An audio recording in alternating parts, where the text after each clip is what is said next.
स्वागत है आपका A1 न्यूज़ इंडिया में। मैं हूं आपके साथ परवेज अंसारी।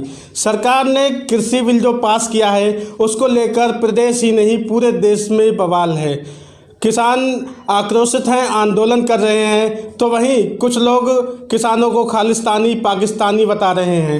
इसी के साथ आज हम चर्चा करेंगे। हमारे साथ मौजूद हैं Al Ansar social movement of India के राष्ट्रीय अध्यक्ष ताजुद्दीन अंसारी व और भी मेहमान हमारे साथ मौजूद हैं। आइए हम इनसे बात करेंगे, क्या कहना चाहते हैं। अंसारी साहब, जानना चाहेंगे आज प्रदेश में देश में जो किसानों का आंदोलन चल रहा है और सरकार उन्हें खालिस्तानी पाकिस्तानी बता रही है, क्या कहना चाहेंगे।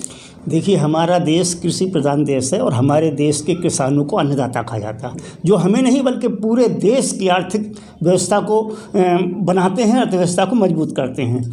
आज अफसोस की बात यह है, इतने सालों बाद भी हमारा किसान कर्ज में दबा हुआ है और खुदकशी करने में मजबूर है। ऐसे में गवर्नमेंट को चाहिए था कि उनकी सुरक्षा, उनकी फसल के उचित दाम की व्यवस्था करने बजाय इसके आज किसान विरोधी बिल पास किए गए हैं, जो कि कोऑपरेटिव घरानों से प्रभावित हैं। और ये इस तरह के बिल हैं, जैसे ईस्ट इंडिया कंपनी ने यहाँ पर इंडिया में आकर के अपना बिजनेस जमाया और देश को गुलाम बना दिया। ये कानून उसी तरह से कोऑपरेटिव घरानों का गुलाम बनाना चाहते हैं किसानों के लिए। और ऐसी पोजीशन हमारा किसान आज जागरूक है। उन्होंने इस बिल के खिलाफ एक आंदोलन शुरू किया है।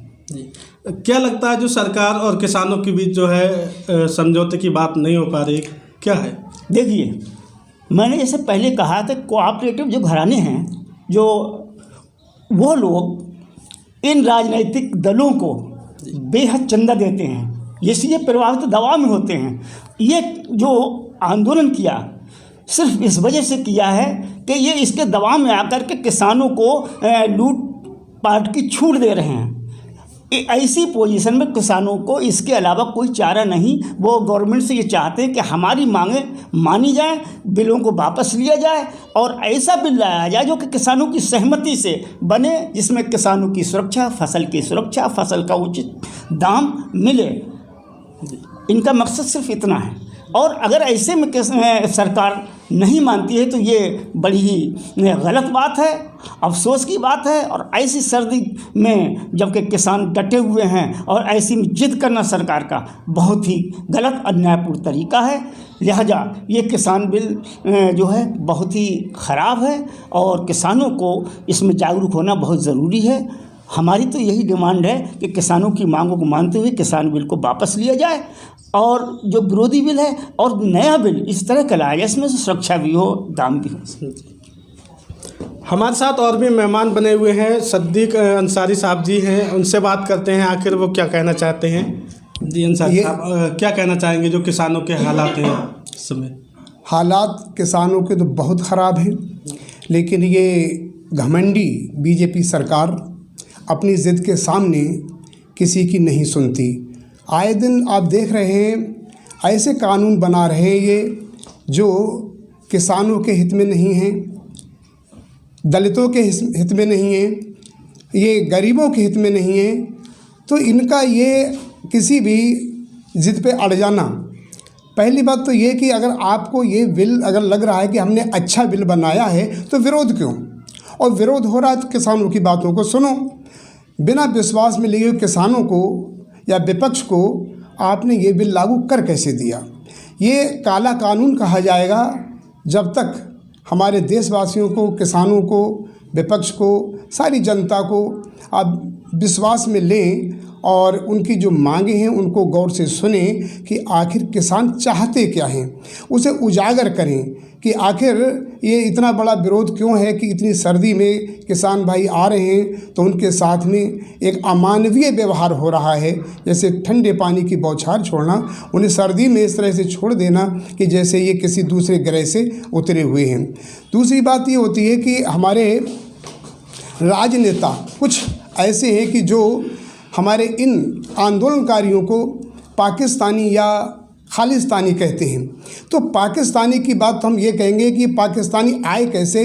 इसमें अमित शाह जी से ही सवाल किया जाए कि ये पाकिस्तानी कैसे हैं। रही बात खालिस्तानी की, तो खालिस्तानी का जब नारा लग रहा है, तो जब उनका गुस्सा फूटा है, तो हो सकता है कि बीजेपी ने अपने आदमी भेजकर ये नारा लगवाया हो।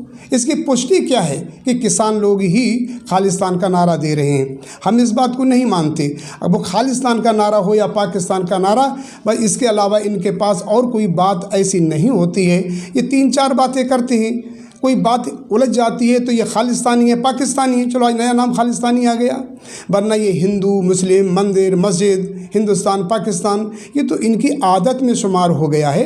और हमारे देशवासी, हमारे देश के नागरिक हैं, जो हमारे अन्नदाता हैं, हमें रोज़ी रोटी ये दे रहे हैं, उनके कमाए हुए अन्न से हम अपना जीवन बिता रहे हैं, और उनको, उनके आंदोलन को इतनी इग्नोर कर दिया जाए, उसको कोई उस पर ध्यान ना दिया जाए, तो इससे बड़ी विडंबना और इस सरकार की क्या हो सकती है। मैं तो ये कहता हूँ कि ये सब लोग देख भी रहे हैं और किसान भी जानता है। अभी किसान का मतलब ये नहीं रहा कि वो खेतों में हल जोत रहा है। किसानों के बच्चे PhD कर रहे हैं, IAS IPS बन रहे हैं, तो सब सोच रहे हैं, सब समझ रहे हैं कि ये थोपा हुआ काला कानून हमको किस तरह से हमारे अहित में है और हमें अब आगे इसके बारे में क्या करना पड़ेगा। ये हम सब लोग, विपक्ष, पूरी जनता, पूरे देश की जनता इस बात से आक्रोशित है। और हमें लगता है कि अब बीजेपी ज़्यादा दिन तक टिक नहीं पाएगी, कि एक बार का जो मौका मांगा हमने मौका दिया और इन मौके को गंवा दिया। देखिए, सबसे ख़ास बात यह है कि आज भारत में जो है 74% आबादी जो है कृषि पर निर्भर है। और हमारे देश का नौजवान हो या किसान हो, ये एक रीढ़ की मानिंद है। और ये सारी बातें सोचते हुए हमारी रीढ़ को ही कमज़ोर किया जा रहा है। हमारी जो जेन्युइन ताकत है, जो हमारे मतलब एक देश के लिए एक अर्थव्यवस्था का जो है पुल है, उसको ही तोड़ने की कोशिश की जा रही है। तो मेरा ये पुरजोर जो है मुखालफत करता हूँ कि जो है किसानों के प्रति इतना दुर्व्यवहार हो रहा है, नौजवानों के साथ भी दुर्व्यवहार हो रहा है। और हम लोग जो है कहीं ना कहीं गलतफहमी के शिकार हो रहे हैं। इससे देश की जो अर्थव्यवस्था है वो बिल्कुल पटरी पे नहीं आ पा रही है। देश हमेशा गड्ढे में जा रहा है, उसकी अर्थव्यवस्था हमेशा ख़राब रह रही है। एक अजीब सी कैफियत, एक अजीब सी कहना चाहिए कन्फ्यूजिंग एक पूरे देश में पैदा हो गई है। हर एक आम आदमी ये समझ नहीं पा रहा है कि आज देश हमारा किस ओर जा रहा है। ये एक हमारे लिए बहुत जेन्युइन बात है और हर आम आदमी के लिए सोचने वाली बात है। ये समझ नहीं पा रहे हैं कि आखिर सरकार किस दिशा में जा रही है, सरकार की दिशा नीति क्या है, सरकार क्या सोच रही है। और जो हमारे देश के सबसे ज़्यादा रीढ़ का काम कर रहे हैं, किसान हैं, नौजवान हैं और भी लेबर किस्म के लोग हैं, उन्हीं के साथ जो है हम लोग जो है ये जो सरकार है ये ज़्यादा से ज़्यादा जो है नुकसान में देने की कोशिश कर रही है। मेरी जो है पुरखुलस जो है मुखालफत है कि जो है इस बिल को वापस लिया जाए और इस बिल को जो है नए सिरे से सर्वसम्मति से, जिसमें किसानों का और जो हमारे बुद्धिजीवी हैं, विपक्ष हैं, उन सब का जो है सहयोग लेकर एक नया बिल पास किया जाए। अच्छा, ऐसी क्या वजह हो सकती है जो किसानों की और सरकार के वार्तालाप होने के बावजूद भी सहमति नहीं बन पा रही है? देखिए, यहाँ कहीं ना कहीं अंदर खाने ब्यूरोक्रेसी जो है काम कर रही है। जो बात आपने अच्छा सवाल उठाया है कि हम लोगों किसान को इधर कंफ्यूज किया जा रहा है, सरकार उधर सही तरीके से लाइन पर लाने के किसानों को नहीं बात कर पा रही है, साफ नीति नहीं पा रही है। तो कहीं ना कहीं ये मिसगाइडिंग है सरकार की तरफ से कि हम ये नहीं समझ पा रहे हैं। और आज तक इससे पहले भी कई चीज़ें सरकार लाई, उसमें सही तरीके से आम आदमी को समझाया नहीं गया कि किस तरीके से हम क्या करना चाहते हैं। कोई भी चीज़ ज़मीनी स्तर पर नज़र नहीं आ रही है और हमेशा सांप्रदायिकता और असुरक्षा की भावना को जागृत करते हुए देश चलाया जा रहा है। हम हर आम आदमी जो है असुरक्षित महसूस कर रहा है अपने। ये चीज़ें बड़ा हमारे इतने बड़े देश जिसका आज पूरे विश्व में जाना जाता है, और इसके लिए बड़ी मतलब दुर्भाग्यपूर्ण बात है कि हम जो है इस बात को जो है सही तरीके से समझ नहीं पा रहे हैं। हमें चाहिए कि हम सही नीति का, सरकार अगर सही फैसला दे तो हम पूरी तरीके से समर्थन करने, वरना इसके हम मुखालफत हैं।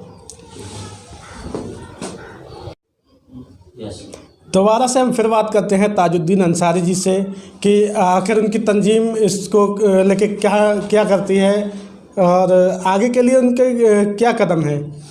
जी अंसारी साहब, आगे के लिए आपकी तंजीम की क्या कदम है? क्या देखिए, जैसा कि मैंने कहा पहले भी कि हमारे जो किसान हैं वो हमारे देश की रीढ़ है, और हमारे किसानों की जो समस्याएं हैं गवर्नमेंट को चाहिए था कि उनको सुनते, लेकिन आज ऐसा नहीं हो रहा है। तो हम किसानों के समर्थन में सिर्फ इस वजह से आ रहे हैं, नैतिकता के नाते, मानवीयता के नाते, कि अगर हमारे देश का किसान कमज़ोर होगा तो ऐसा नहीं कि किसान बल्कि पूरा देश कमज़ोर होगा। ऐसी पोजीशन में किसानों के हित के लिए और किसानों की जो जायज़ मांगे हैं उनके समर्थन में हमारी पूरी तंजीम समर्थन करती है, खुले दिल से समर्थन करती है। और आगे आने वाले टाइम में जैसी भी ज़रूरत पड़ेगी हमारे किसान आंदोलन को, वैसे भी हम तैयार हैं और हमेशा तैयार रहेंगे, क्योंकि सरकार की जो गलत नीतियां हैं उनके खिलाफ हम हैं, किसी विशेष व्यक्ति के खिलाफ नहीं। तो ये थे हमारे साथ Al Ansar social movement of India के राष्ट्रीय अध्यक्ष ताजुद्दीन अंसारी, और हमारे साथ कुछ मेहमान थे जिन पर तमाम तरह की चर्चाएं हुई किसानों के मुद्दे पर। हम आपको आगे भी इस तरह की और भी खबरें दिखाते रहेंगे। बने रहिए A1 न्यूज़ इंडिया के साथ। परवेज अंसारी।